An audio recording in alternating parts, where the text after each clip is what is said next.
Hello, everyone. Welcome back to another episode of Speak Next English podcast, where we learn English together naturally. If this is your first time here, please hit subscribe so you can join our community. Today, we're diving into a fascinating topic about what reading actually does to your brain physically. Yeah, this is something I've been curious about for years because I love reading books myself. Same here. Reading has honestly changed my life in so many amazing ways I never expected. So, Sophia, let's start with the basics. What exactly happens in our brains when we read? Great question. When you read, multiple areas of your brain light up and start working together. That's interesting. Can you explain which specific brain areas get activated during reading time? Sure, the visual cortex processes the letters and words you see on the page or screen. The visual cortex is located at the back of your brain, right near your head's back. Exactly. Then your language centers, like Broca's area and Wernicke's area, interpret the words and meanings clearly. And where are these language centers located in our brains? I've heard of them before somewhere. Broca's area is in the frontal lobe and handles speech production and language processing functions daily. What about Wernicke's area? What does that part do, and where is it located exactly? Wernicke's area is in the temporal lobe and helps you understand language and comprehend meaning properly. So reading is actually like a workout for your brain, using many different areas simultaneously. Absolutely. And just like physical exercise strengthens muscles, reading strengthens these neural pathways over time consistently. Neural pathways. Let's explain that term. What are neural pathways in simple terms for our listeners? Neural pathways are like highways in your brain that connect different areas for communication and information flow. So the more you use these pathways through reading, the stronger and faster they become. Exactly. This is neuroplasticity in action, which we discussed in our previous episode about thinking discipline. Right, your brain literally changes its structure based on what you do repeatedly every single day. Now, let's talk about something really cool, how reading fiction affects your brain differently than nonfiction. Oh, I didn't know there was a difference. How does reading stories change your brain uniquely? When you read fiction, your brain activates areas related to experiencing things yourself, not just understanding. Wait, so my brain thinks I'm actually experiencing the story, even though I'm just reading? Kind of. Your brain simulates the experiences, emotions, and sensations described in the story vividly. That's amazing. So if I read about someone eating chocolate, my brain activates like I'm eating. Exactly. Studies show that reading about sensory experiences activates the same brain regions as actual experiences do. Wow, so reading is like a virtual reality experience for your brain without any special equipment. Perfect way to put it. This is why reading fiction builds empathy and emotional intelligence effectively. Empathy means understanding and sharing the feelings of other people, right? How does reading build that? When you read about characters' thoughts and feelings, you practice seeing the world from different perspectives daily. So, by reading about diverse characters, we train our brains to understand people different from us. Absolutely. Research shows that people who read literary fiction score higher on empathy tests than non-readers. Literary fiction, that's a specific type of fiction. Can you explain what makes it literary exactly? Literary fiction focuses on character development, complex themes, and beautiful writing rather than just plot and action. So, books like classic novels or award-winning contemporary fiction would count as literary fiction, correct? Exactly. Books by authors like Toni Morrison, Kazuo Ishiguro, or Virginia Woolf are perfect literary examples. Now, what about reading nonfiction? How does that affect the brain differently from fiction stories? Nonfiction reading strengthens analytical thinking, critical reasoning, and your ability to process factual information and data. So, reading history books or science articles makes you better at logical thinking and analysis. Yes, your brain builds stronger connections in areas responsible for understanding complex concepts and retaining information. That's so useful for students and professionals who need strong analytical skills for work daily. Definitely. And here's something fascinating. Reading increases your vocabulary much more effectively than any other activity. Really? More than watching TV shows or listening to podcasts in your target language like English? Yes, because written language contains more varied and sophisticated vocabulary than spoken language typically does overall. I never thought about that. Can you give an example of this difference clearly? Sure, in conversation, we might say someone is sad, but in books, you'll encounter words like melancholy. Or instead of saying someone is happy, a book might use words like elated or jubilant. Exactly. Exposure to these richer words in context helps you understand and remember them much better. And understanding words in context is better than just memorizing definitions from a dictionary, right? Absolutely. When you see a word used in a sentence, you understand its nuance and usage. Nuance means the subtle differences in meaning or expression, correct? It's an important word for learners. Perfect definition, and reading helps you pick up these nuances naturally without having to study them. Now, let's talk about how reading affects memory. Does it actually improve your memory capacity? Yes, it does. Reading exercises your working memory as you keep track of characters, plots, and information. Working memory is like your brain's temporary storage space for information you're currently using, right? Exactly. It's different from long-term memory, which stores information permanently for future recall and use. So when I'm reading a novel, I'm constantly using working memory to remember what happened throughout the entire book.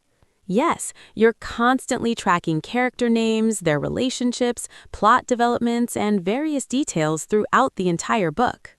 And this constant mental exercise strengthens your memory abilities over time with regular reading practice. Absolutely. Studies show that regular readers have better memory retention than people who don't read regularly. That's a great reason to read more. What about reading speed? Can your brain learn faster? Yes, your brain can definitely learn to process written information more quickly with consistent practice.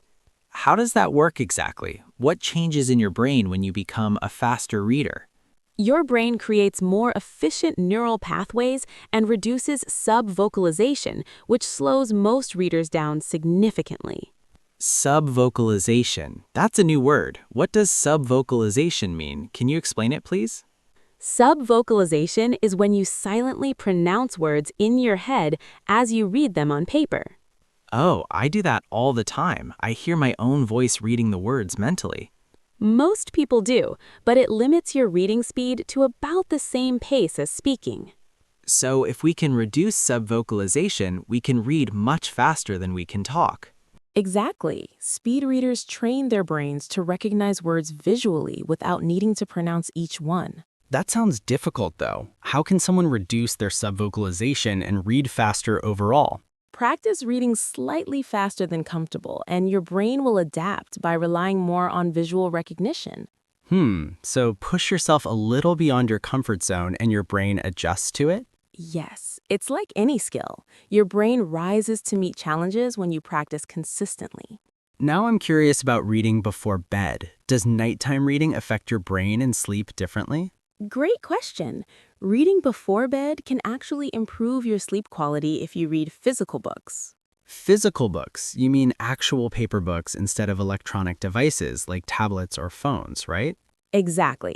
Reading on screens before bed can disrupt your sleep because of the blue light emission. Right. We talked about blue light in our Thinking Discipline episode. It suppresses melatonin production overnight. Perfect memory. But reading physical books helps your brain transition from activity to rest mode naturally. How does reading help that transition happen? What's going on in your brain during bedtime reading? Reading engages your mind just enough to stop anxious thoughts, but not so much that it energizes. So it's like a bridge between the busy day and peaceful sleep, calming your mind gently. Exactly. It becomes a signal to your brain that it's time to wind down for sleep. What about reading in different languages? Does that do something special to your brain structure? Oh, yes. Reading in multiple languages creates incredible changes in your brain structure and function completely. Really? What kind of changes happen when you regularly read in two or more different languages? Bilingual reading strengthens the executive control system in your brain, which manages attention and task switching abilities. Executive control system, that sounds important. What exactly does it control in our brains daily?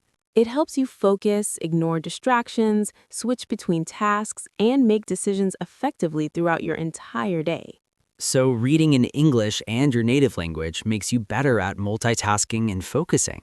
Exactly. Your brain gets a workout switching between different language systems, which strengthens cognitive control overall. That's amazing news for our listeners who are learning English as a second language right now. Absolutely. Every time they read in English, they're not just learning language, but strengthening their brains. Now let's discuss how reading reduces stress. I've heard it's one of the best stress relievers. That's completely true. Research shows that reading can reduce stress levels by up to 68%. 68%? That's incredible. How does reading reduce stress so effectively compared to other relaxation activities? Reading requires focused attention, which takes your mind away from worries and anxious thoughts almost immediately. So it's like meditation in a way, giving your mind something peaceful to focus on. Exactly. And studies show reading works faster than listening to music or drinking tea for stress. Faster than tea, huh? That's saying something. How long do you need to read for stress? Research suggests that just 6 minutes of reading can significantly lower your heart rate and muscle tension. 6 minutes? That's so quick. So even a short reading break during work can help.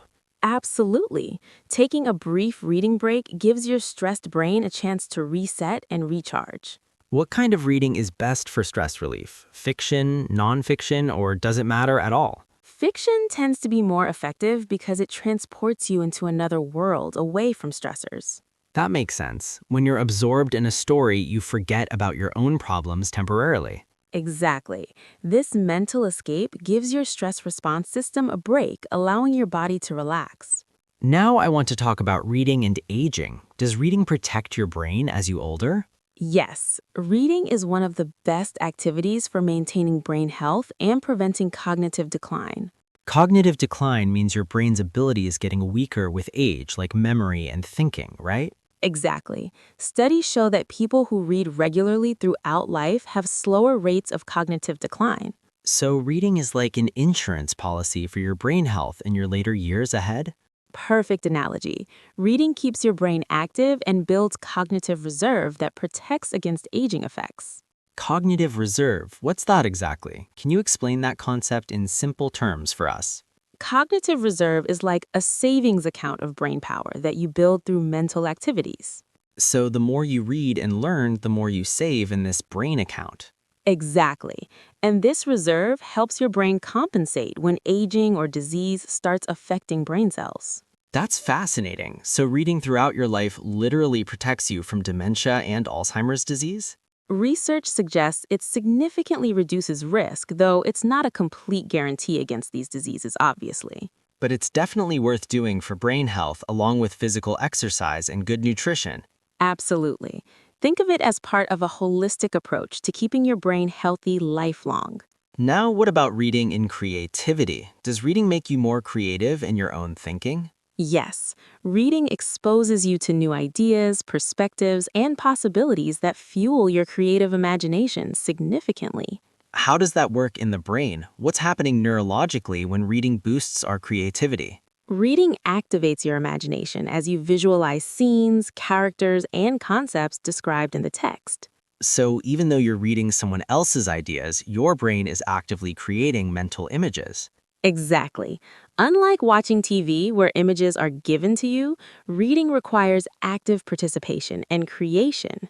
That's a great point. Your brain works harder when reading compared to passive entertainment consumption. Yes, and this active engagement strengthens creative thinking pathways in your brain over time consistently. What about reading different genres? Does that affect creativity differently than reading just one type always? Definitely. Reading diverse genres exposes your brain to different writing styles, structures, and ways of thinking.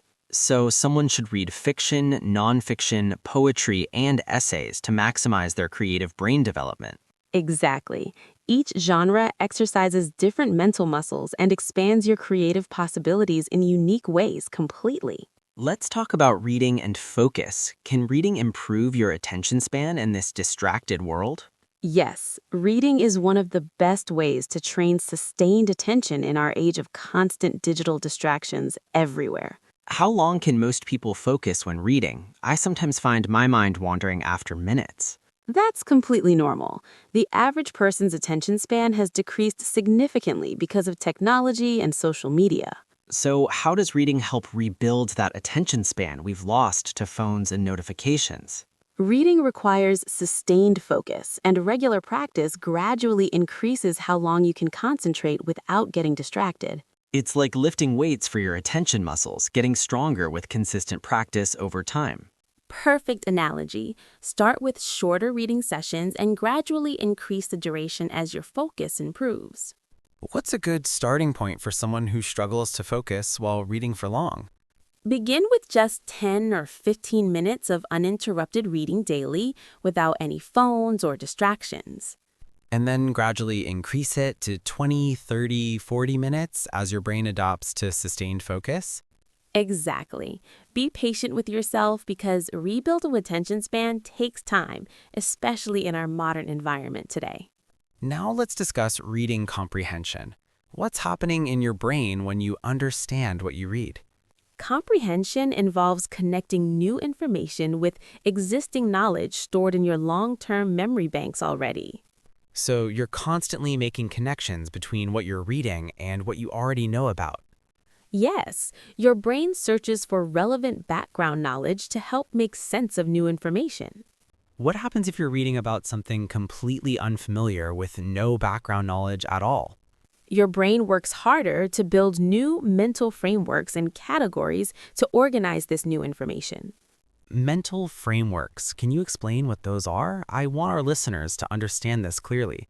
Mental frameworks are like filing systems in your brain that organize related concepts and information together.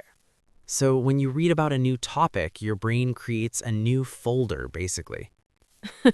Exactly. And as you read more about that topic, you add more information to folder. That's a really helpful way to think about learning. Now, how can improve reading comprehension skills? One effective technique is active reading, where you engage with the text rather than passively scanning it. Active reading sounds important. What does it mean to actively read instead of passively reading something? It means asking questions, making predictions, visualizing scenes, and connecting ideas while you read the material. So instead of just moving your eyes across words, you're thinking deeply about the meaning. Exactly. You might ask yourself what will happen next or why a character made a choice. Does highlighting or taking notes while reading help with comprehension and retention of information better? Yes, but only if done thoughtfully. Highlighting everything defeats the purpose of identifying key ideas clearly. So you should only highlight the most important concepts and ideas, not entire paragraphs or pages. Exactly. And taking notes in your own words forces your brain to process information more deeply. That makes sense.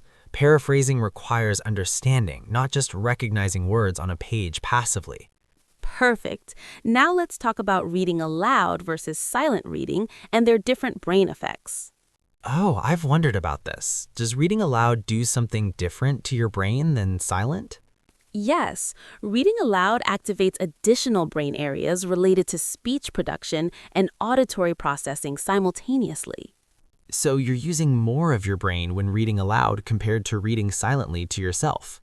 Exactly. You're engaging visual processing, language comprehension, speech production, and hearing all at once together. Does this mean reading aloud is better for learning and remembering information long-term than silent? Research suggests yes. The extra sensory engagement creates stronger memory traces in your brain structure. This is called the production effect, right? I think I've heard that term somewhere before recently. Exactly. Producing information yourself, whether speaking or writing, enhances memory better than just reading or hearing. So for English learners, reading aloud is especially valuable for pronunciation practice and memory retention. Absolutely. It combines multiple modalities, which makes it incredibly effective for language acquisition and improvement. Now, what about rereading books? Does your brain benefit from reading the same book multiple times? Yes, rereading allows your brain to pick up details and nuances you missed the first time. Why do we miss things the first time if we're reading carefully and paying attention? First readings focus on following the plot or main ideas, so your brain filters out details. But on second reading, you already know the story, so your brain notices different things. Exactly. It's like watching a mystery movie again and catching all the clues you missed the first time. That sounds really rewarding. Does rereading also deepen your emotional connection to a book story? Absolutely. Familiarity allows you to experience the story more deeply on an emotional level each time. Now, let's discuss reading goals. Should people set specific reading goals to maximize brain benefits effectively? Goals can be helpful, but the most important thing is reading consistently rather than hitting numbers. So reading 15 minutes daily is better than reading 2 hours once per week, right? Exactly. Consistency builds stronger neural pathways than occasional intense sessions do for your brain health. What's a realistic reading goal for someone just starting to build a regular reading habit? Start with 10 to 15 minutes daily, which feels manageable and doesn't overwhelm your schedule. And as it becomes a habit, you can naturally increase the time without forcing yourself. Exactly. Many people find they want to read longer once they're enjoying the routine and benefits. What about reading different formats like audiobooks? Do they provide the same brain benefits as physical reading? Audiobooks activate different brain areas since you're listening rather than visually processing written text directly. So are audiobooks less beneficial for your brain than actually reading words on paper or screen? Not necessarily less beneficial, just different. Audiobooks still engage language comprehension and imagination areas strongly. But you miss out on the visual processing and the specific benefits of decoding written language. True, but audiobooks offer unique benefits like convenient multitasking and excellent narrator performances that enhance stories. So ideally, someone could do both regular reading and audiobooks for maximum brain stimulation variety? Exactly. Variety in how you consume stories and information keeps your brain engaged in different ways. Now, what about reading on screens versus paper books? Does the format matter for brain health? Research shows some differences. Paper books tend to enhance comprehension and memory retention slightly better overall. Really? Why would paper be better than screens if the content is exactly the same? Physical books provide tactile feedback and spatial memory cues that help your brain organize and remember information. Spatial memory cues. What does that mean exactly? Can you break that down for us, please? It means remembering where information appeared on the page, like top left corner or bottom right. Oh, so you might remember something was on the left page near the bottom area. Exactly. This physical location creates an additional memory hook that screens don't provide as effectively always. But screens offer benefits too, right? Like adjustable font size and built-in dictionaries for learners. Absolutely. E-readers are fantastic for language learners who can instantly look up unfamiliar words without stopping. So there's a trade-off between the benefits of each format depending on your goals. Exactly. Choose the format that works best for your situation and preferences rather than worrying too much. The most important thing is just reading regularly, regardless of the specific format you choose. Perfect. Consistency and enjoyment matter more than the perfect format or setup for reading sessions daily. Let's talk about reading communities. Does discussing books with others enhance the brain benefits of reading? Absolutely. Social discussion adds another layer of cognitive processing and deepens your understanding significantly of material. How does talking about books activate different brain areas than just reading alone does? Discussion requires articulating thoughts, considering other perspectives, and defending interpretations, which exercises critical thinking skills. So, joining a book club could multiply the brain benefits you get from reading. Exactly. You're combining reading's benefits with social interaction and analytical discussion, which is incredibly powerful. What if someone doesn't have access to a physical book club in their local area? Online book communities are fantastic alternatives. Reddit, Goodreads, and Facebook have active reading groups for every genre. That's great for English learners too, because they can practice writing in English about books. Perfect point. Discussing books in English combines language practice with meaningful content, which accelerates learning tremendously. Now, what about people who say they don't have time to read? Any advice for them? Time is really about priorities. Most people can find 10 or 15 minutes in their day. Where can busy people find these hidden pockets of reading time throughout their daily routines? Morning coffee time, lunch breaks, waiting rooms, before bed, or even during commutes if using public transportation. What about people who fall asleep immediately when they try reading in bed at nighttime? That's actually a good thing. It means reading is successfully relaxing your brain for sleep. So falling asleep while reading isn't a failure, it's your brain responding to the relaxation. Exactly. Just make sure to read during daytime too if you want to finish books eventually. All right, let's summarize the incredible brain benefits of reading that we've discussed today here. First, reading activates multiple brain areas simultaneously, including visual, language, and imagination centers working together. Second, fiction reading builds empathy and emotional intelligence by simulating experiences and different perspectives for you. Third, nonfiction strengthens analytical thinking, critical reasoning, and your ability to process complex factual information effectively. Fourth, reading expands vocabulary more effectively than any other activity, exposing you to rich, varied language. Fifth, reading exercises working memory and improves overall memory retention capacity with consistent, regular practice. Sixth, reading before bed improves sleep quality when using physical books instead of electronic screens tonight. Seventh, bilingual reading strengthens executive control, improving focus, multitasking, and decision-making abilities significantly for life. If reading reduces stress by up to 68% in just 6 minutes of focused attention. Ninth, reading protects against cognitive decline and builds cognitive reserve that defends your brain against aging.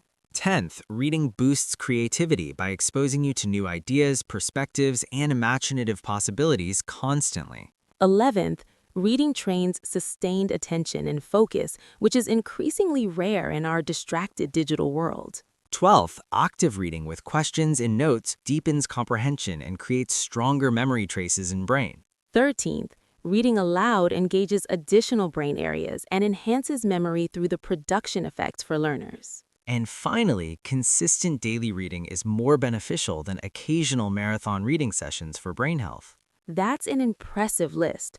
Reading really is one of the best things you can do for brain. And for English learners listening, reading in English provides all these benefits while improving language skills. Exactly. You're literally building a stronger, smarter brain while learning a new language at the same time. What's one practical tip you'd give someone who wants to start reading more regularly, starting today? Choose books you're genuinely interested in. Reading shouldn't feel like a chore or an obligation ever. Right. If you hate the book, you won't stick with the habit long term, no matter how beneficial. Exactly. Start with topics or genres you love, and the habit will build naturally from enjoyment. And for English learners, should they read books at their level or challenge themselves with harder texts? Start slightly below your level to build confidence and fluency, then gradually increase difficulty over time. So don't jump straight into Shakespeare if you're a beginner. Start with simpler contemporary novels first. Exactly. Young adult fiction is actually perfect for English learners at intermediate levels, honestly. Because it uses accessible language while still telling engaging, sophisticated stories that adults enjoy too. Exactly. Authors like John Green or Rainbow Rowell write beautifully accessible books for language learners. Great recommendations. All right, everyone, thank you for joining us on Speak Next English podcast today for this conversation. We hope this episode inspires you to pick up a book and start enjoying all these amazing benefits. Remember, every page you read is exercise for your brain, building stronger pathways and better skills. If you enjoyed this episode, please subscribe to Speak Next English podcast and share with your friends. Leave a comment telling us what book you're currently reading or what you plan to read next. We love hearing from our listeners, and your comments help us create better content for learners. Until next time, keep reading, keep learning, and keep growing your incredible brain every single day. Goodbye, everyone. Remember, your brain is always ready to learn and change, no matter your age. See you in the next episode. Happy reading and happy learning to all of you out there.